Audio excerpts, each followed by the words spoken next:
Through your achievements and your words, you have inspired and encouraged our nation to become a more perfect union. In these difficult times, you have challenged us to open our minds and work together to reach common ground. Your life exemplifies the power of education to create new opportunities and to offer significant contributions to our society. For all you have accomplished and for your leadership of this great nation, the University of Michigan is deeply honored to present you with the honorary degree, Doctor of Laws. Congratulations.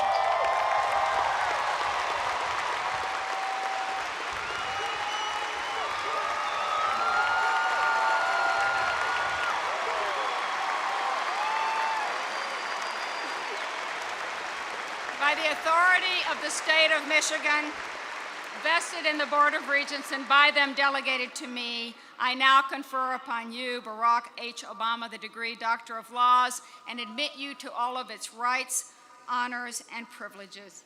President Obama, and I invite you to speak to the graduates. Thank you.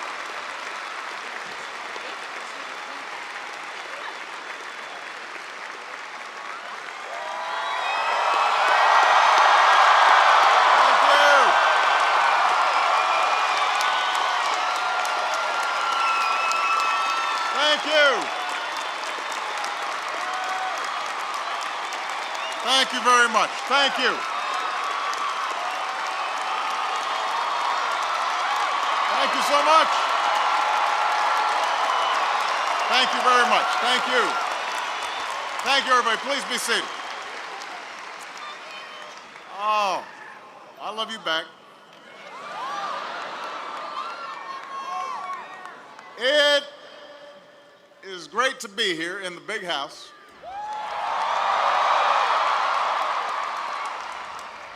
And so may I say, go blue.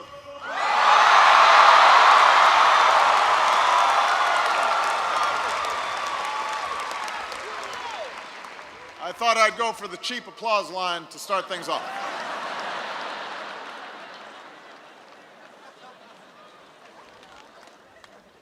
Good afternoon, President Coleman, the Board of Trustees, to faculty, parents, family, and friends of the class of 2010. Congratulations on your graduation, and thank you for allowing me the honor of being a part of it.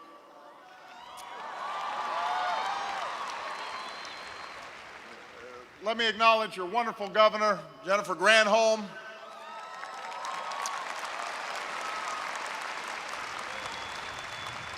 your mayor, John Heafjay, and all the members of Congress who are here today. It is a privilege to be with you on this happy occasion. And, you know, it's nice to spend a little time outside of Washington. Now, don't get me wrong. Washington is a beautiful city. It's very nice living above the store. You can't beat the commute.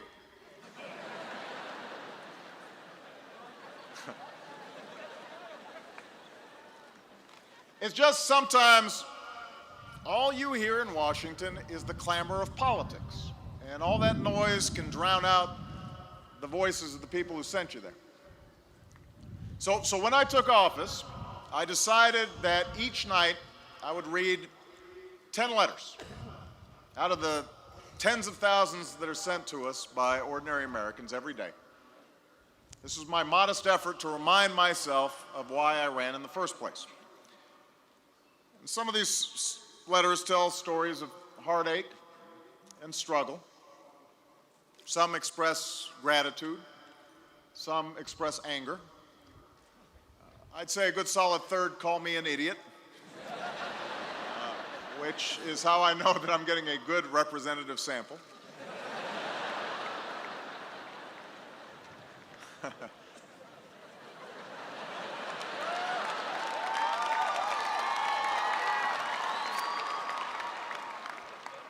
Some of the letters make you think, like the one that I received last month from a kindergarten class in Virginia.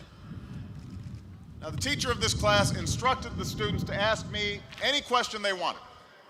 So, one asked, "How do you do your job?" Another asked, "Do you work a lot?"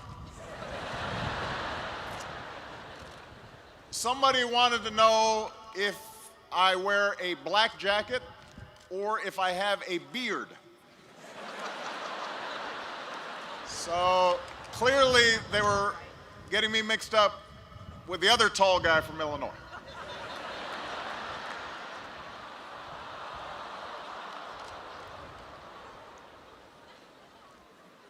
And one of my favorites was from a kid who wanted to know if I lived next to a volcano.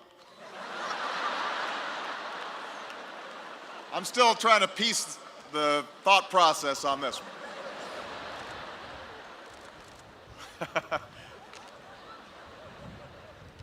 Love this letter. But it was the last question from the last student in the letter that gave me pause. The student asked, "Are people being nice? Are people being nice?" Well, if you turn on the news today, or yesterday, or a week ago, or a month ago, particularly one of the cable channels, you can see why even a kindergartner would ask this question. We've got politicians calling each other all sorts of unflattering names. Pundits and talking heads shout at each other. The media tends to play up every hint of conflict because it makes for a sexier story, which means anyone interested in getting coverage feels compelled to make their arguments as outrageous and as incendiary as possible. Now, some of this contentiousness can be attributed to the incredibly difficult moment in which we find ourselves as a nation. The fact is, when you leave here today, you will search for work in an economy that is still emerging from the worst crisis since the Great Depression. You live in a century where the speed with which jobs and industries move across the globe is forcing America to compete like never before. You will raise your children at a time when threats like terrorism and climate change aren't confined within the borders of any one country. And as our world grows smaller and more connected, you will live and work with more people who don't look like you or think like you or come from where you do. I really enjoyed Alex's remarks because that's a lot of change. And all these changes, all these challenges, inevitably cause some tension in the body politic. They make people worry about the future. And sometimes they get people riled up. But I think it's important that we maintain some historic perspective. Since the days of our founding, American politics has never been a particularly nice business. It's always been a little less genteel during times of great change. A newspaper of the opposing party once editorialized that if Thomas Jefferson were elected, murder, robbery, rape, adultery, and incest will be openly taught and practiced. Not subtle. Opponents of Andrew Jackson often referred to his mother as a common prostitute, which seems a little over the top.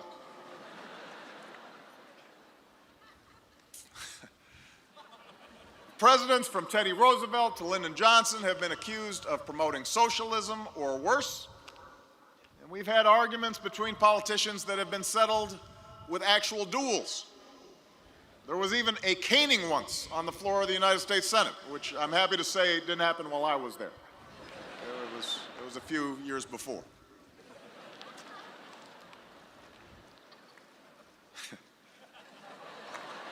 The point is, politics has never been for the thin-skinned or the faint of heart. And if you enter the arena, you should expect to get roughed up. Moreover, democracy in a nation of more than 300 million people is inherently difficult. It's always been noisy and messy, contentious, complicated. We've been fighting about the proper size and role of government since the days the framers gathered in Philadelphia. We've battled over the meaning of individual freedom and equality since the Bill of Rights was drafted. As our economy has shifted emphasis from agriculture to industry to information to technology, we have argued and struggled at each and every juncture over the best way to ensure that all of our citizens have a shot at opportunity. So before we get too depressed about the current state of our politics, let's remember our history.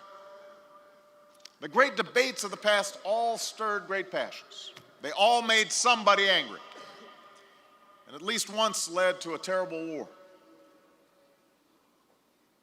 What is amazing is that despite all the conflict, despite all its flaws and its frustrations, our experiment in democracy has worked better than any form of government on earth.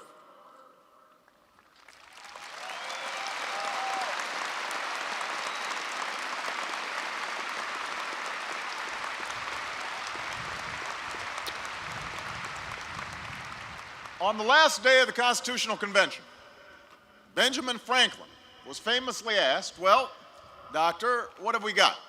A republic or a monarchy?" And Franklin gave an answer that's been quoted for ages. He said, "A republic, if you can keep it." If you can keep it. Well, for more than 200 years, we have kept it. Through revolution and civil war, our democracy has survived. Through depression and world war, it has prevailed.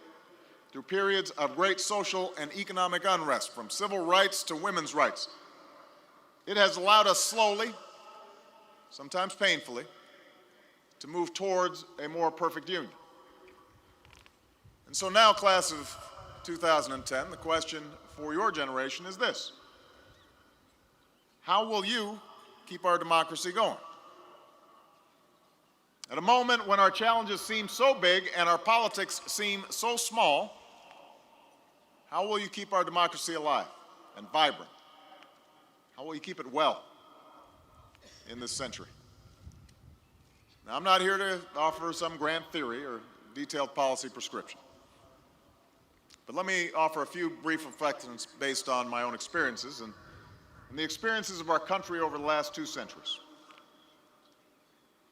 First of all, American democracy has thrived because we have recognized the need for a government that, while limited, can still help us adapt to a changing world. On the 4th panel of the Jefferson Memorial is a quote I remember reading to my daughters during our first visit there. It says, "I am not an advocate for frequent changes in laws and constitutions, but with the change of circumstances, institutions must advance also to keep pace with the times." The democracy designed by Jefferson and the other founders was never intended to solve every problem with a new law or a new program. Having thrown off the tyranny of the British Empire, the first Americans were understandably skeptical of government. And ever since, we've held fast to the belief that government doesn't have all the answers. We have cherished and fiercely defended our individual freedom. That's a strand of our nation's DNA. But the other strand is the belief that there are some things we can only do together as one nation, and that our government must keep pace with the times. When America expanded from a few colonies to an entire continent and we needed a way to reach the Pacific, our government helped build the railroads. When we transitioned from an economy based on farms to one based on factories, and workers needed new skills and training, our nation set up a system of public high schools.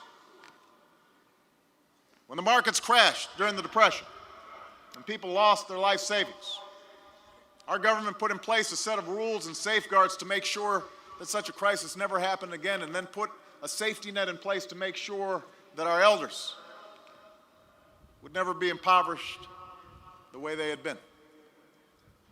And because our markets and financial systems have evolved since then, we're now putting in place new rules and safeguards to protect the American people. Now, this notion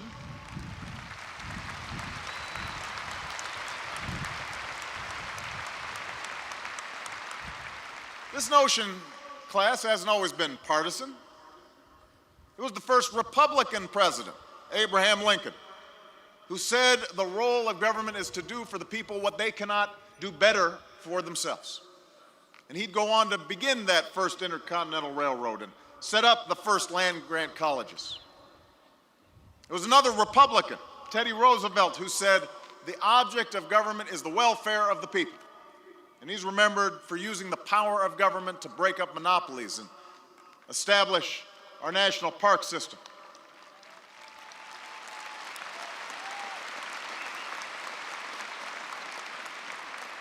Democrat Lyndon Johnson announced the Great Society during a commencement here at Michigan, but it was the Republican president before him, Dwight Eisenhower, who launched the massive government undertaking known as the Interstate Highway System. Of course, there have always been those who have opposed such efforts. They argue government intervention is usually inefficient, that it restricts individual freedom and dampens individual initiative. And in certain instances, that's been true. You know, for many years, we had a welfare system that too often discouraged people from taking responsibility for their own upward mobility. At times, we've neglected the role of parents rather than government in cultivating a child's education. And sometimes regulations fail, and sometimes their benefits don't justify their costs. But what troubles me is when I hear people say that all of government is inherently bad. And one of my favorite signs during the healthcare debate was somebody who said, "Keep your government hands out of my Medicare."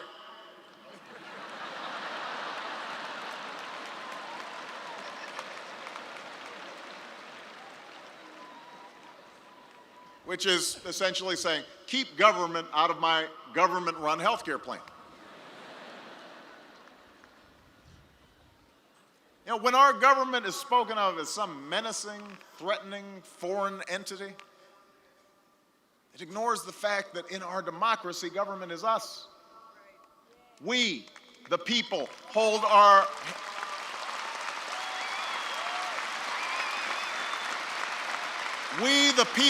in our hands the power to choose our leaders and change our laws and shape our own destiny. Government's the police officers who are protecting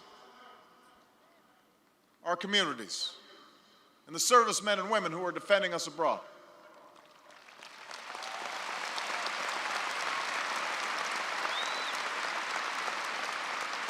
Government is the roads you drove in on and the speed limits that kept you safe. Government is what ensures that mines adhere to safety standards and that oil spills are cleaned up by the companies that caused them.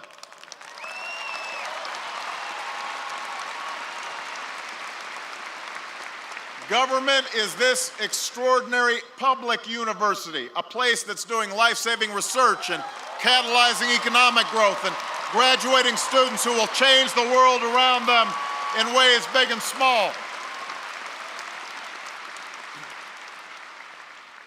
And the truth is, the debate we've had for decades now between more government and less government, it doesn't really fit the times in which we live. We know that too much government can stifle competition and deprive us of choice and burden us with debt. But we've also clearly seen the dangers of too little government, like when a lack of accountability on Wall Street nearly leads to the collapse of our entire economy.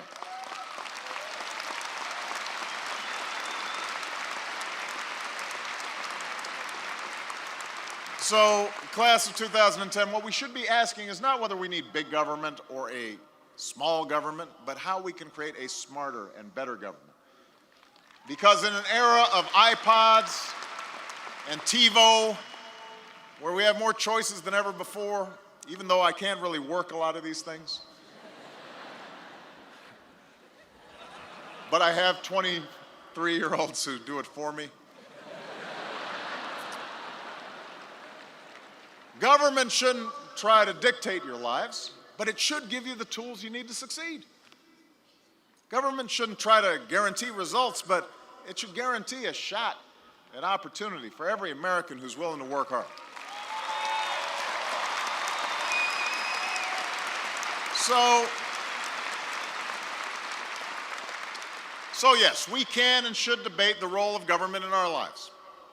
But remember, as you are asked to meet the challenges of our time, remember that the ability for us to adapt our government to the needs of the age has helped make our democracy work since its inception. Now, the second way to keep our democracy healthy is to maintain a basic level of civility in our public debate. These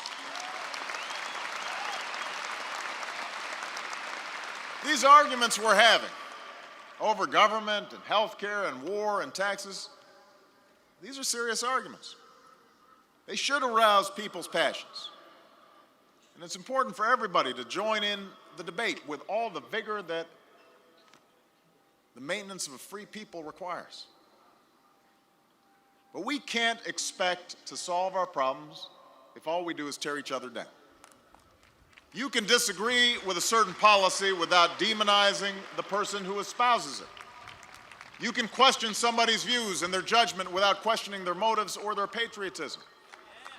Throwing around phrases like socialists and Soviet-style takeover and fascists and right-wing nut, that may grab headlines, but it also has the effect of comparing our government, our political opponents, to authoritarian, even murderous regimes. Now, we've seen this kind of politics in the past. It's been practiced by both fringes of the ideological spectrum, by the left and the right, since our nation's birth, but it's starting to creep into the center of our discourse. And the problem with it is not the hurt feelings or the bruised egos of the public officials who are criticized. Remember, they signed up for it. Michelle always reminds me that. The problem is that this kind of vilification and over-the-top rhetoric closes the door to the possibility of compromise. It undermines democratic deliberation. It prevents learning, since after all, why should we listen to a fascist or a socialist or a right-wing nut or a left-wing nut? It makes it nearly impossible for people who have legitimate but bridgeable differences to sit down at the same table and hash things out. It robs us of a rational and serious debate, the one we need to have about the very real and very big challenges facing this nation. It coarsens our culture, and at its worst, it can send signals to the most extreme elements of our society that perhaps violence is a justifiable response. So what do we do? As I found out after a year in the White House, changing this type of politics is not easy. And part of what civility requires is that we recall the simple lesson most of us learned from our parents.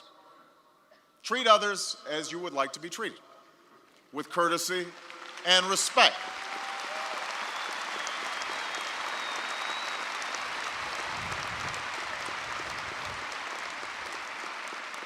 But civility in this age also requires something more than just asking if we can't just all get along.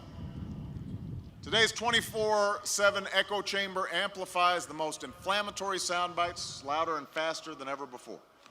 And it's also, however, given us unprecedented choice. Whereas most Americans used to get their news from the same 3 networks over dinner or a few influential papers on Sunday morning, we now have the option to get our information from any number of blogs or websites or cable news shows. And this can have both a good and bad development for democracy. For if we choose only to expose ourselves to opinions and viewpoints that are in line with our own, studies suggest that we become more polarized, more set in our ways. That'll only reinforce and even deepen the political divides in this country. But if we choose to actively seek out information that challenges our assumptions and our beliefs, perhaps we can begin to understand where the people who disagree with us are coming from. Now, this requires us to agree on a certain set of facts to debate from. That's why we need a vibrant and thriving news business that is separate from opinion makers and talking heads.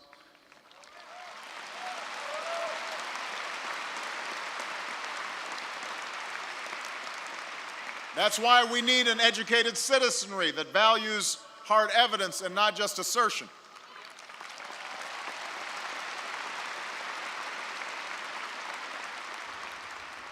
As Senator Daniel Patrick Moynihan famously once said, everybody is entitled to his own opinion, but not his own facts. Still, if you're somebody who only reads the editorial page of the New York Times, try glancing at the page of the Wall Street Journal once in a while. If you're a fan of Glenn Beck or Rush Limbaugh, try reading a few columns on the Huffington Post website. It may make your blood boil. Your mind may not be changed. But the practice of listening to opposing views is essential for effective citizenship. It is essential for our democracy.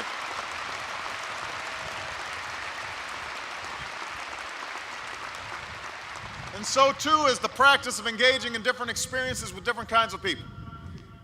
If I look out at this class and I realize for 4 years at Michigan, you have been exposed to diverse thinkers and scholars, professors and students.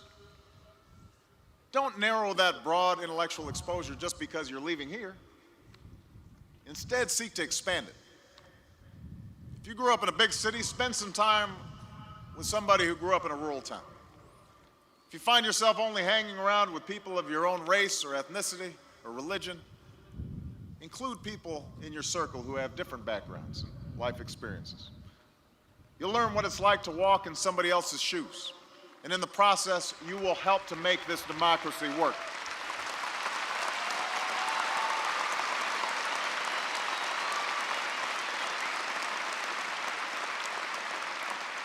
Which brings me to the last ingredient in a functioning democracy, one that's perhaps most basic and has already been mentioned, and that is participation. Class of 2010, I understand that one effect of today's poisonous political climate is to push people away from participation in public life. If all you see when you turn on the TV is name calling, if all you hear about is how special interest lobbying and partisanship prevented Washington from getting something done, then you might think to yourself, what's the point of getting involved? Here's the point. When we don't pay close attention to the decisions made by our leaders, when we fail to educate ourselves about the major issues of the day, when we choose not to make our voices and opinions heard, that's when democracy breaks down. That's when power is abused. That's when the most extreme voices in our society fill the void that we leave.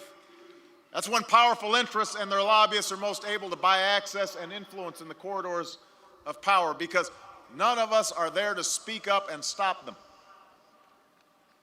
Participation in public life doesn't mean that you all have to run for public office, though we could certainly use some fresh faces in Washington. But it does mean that you should pay attention and contribute in any way that you can. Stay informed. Write letters or make phone calls on behalf of an issue that you care about. If electoral politics isn't your thing, continue the tradition so many of you started here at Michigan and find a way to serve your community and your country.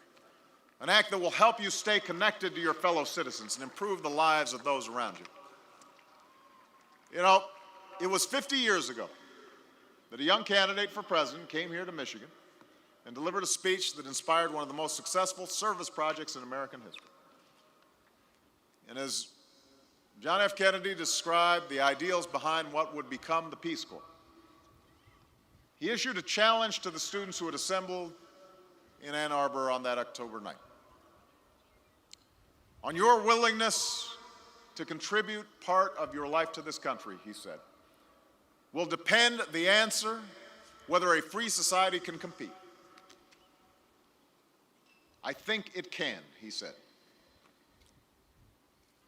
This democracy we have is a precious thing. For all the arguments and all the doubts and all the cynicism that's out there today, we should never forget that as Americans, we enjoy more freedoms and opportunities than citizens in any other nation on earth. We are free to speak our mind and worship as we please. We are free to choose our leaders and criticize them if they let us down.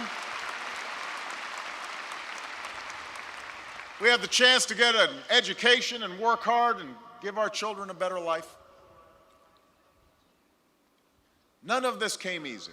None of this was preordained. The men and women who sat in your chairs 10 years ago and 50 years ago and 100 years ago, they made America possible through their toil and their endurance and their imagination and their faith.